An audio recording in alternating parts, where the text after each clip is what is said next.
Ticket বিক্রির একটা কথা বলা হয়েছে। মাননীয় স্পিকার, আমি চ্যালেঞ্জ দিলাম, জামাত ইসলামের কোন নেতা বলেছে আমার কাছে যে জান্নাতের টিকিট আছে বিক্রি করছি? একটু একটু প্লিজ। কোরআন মাজিদে একটি আয়াতকে কেন্দ্র করে এটা ভুল বুঝাবুঝি হচ্ছে। আল্লাহ তাআলা সূরা তওবার 111 নম্বর আয়াতে বলেছেন যে আল্লাহ তাআলা জান মালকে কিনে নিয়েছেন জান্নাতের বিনিময়ে। এটা আল্লাহর কথা। আপনি জানমাল দিবেন, বিক্রি করবেন, জান্নাতে যেতে পারবেন।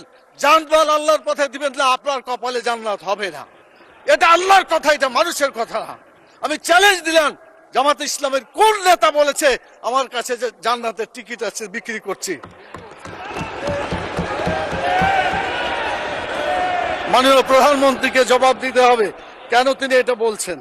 আমাদের ফখরুল ইসলাম সাহেব বলেছিলেন আমরা শরীয়তের আইন বিশ্বাস করি না, পরে অবশ্য আত্মসমর্পণ করে নির্বাচনের আগে বলেছেন শরীয়তের বিরুদ্ধে আমরা কোনো আইন আমরা পাশ করব না। তো ধন্যবাদ ওনাকে, অন্তত তওবা করে ফিরে এসেছেন। আমরা আল্লাহর আইন চাই, আপনারা আল্লাহর আইনের বিরোধিতা করবেন না বলেছেন। অতএব আসুন বাংলাদেশে মানুষের আইনের কবর রচনা করে কোরআনের আইন প্রতিষ্ঠা করি রব্বুল আলামিন। আল্লাহ তাআলা আমাদেরকে সে তৌফিক দান করুন। মাননীয় স্পিকার, কথা বলার সময় নাই। আমার নির্বাচনী আসনের কথা, সকলের জন্য যে কথা, আমার নির্বাচনী এলাকা গোদাগাড়ি থানার একই কথা।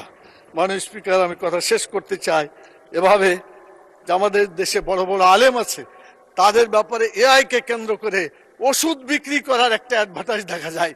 তো এআই যেভাবে বড় বড় ওলামা ইকরাম, আহমদুল্লাহ সাহেব, আজহারি সাহেব, জাকের নায়েক ইত্যাদি, তাদের বিরুদ্ধে যেটা মানে এই সেক্স অ্যাডভার্টাইজ করার ব্যাপারে ওষুধপত্র বিক্রি করছে, এটার বিচার হওয়া উচিত। এগুলো দেশ থেকে বিতাড়িত করা উচিত যে কেন তারা একজন আলেমের এভাবে মানে তারা অপপ্রচার করছে। মাননীয় স্পিকার, সবশেষে এই জাতীয় সংসদে আল্লাহ তাআলা আমাদেরকে পরবর্তী বক্তা জনাব গোলাম মোহাম্মদ সিরাজ, বগুড়া 5। আপনার সময় 6 মিনিট।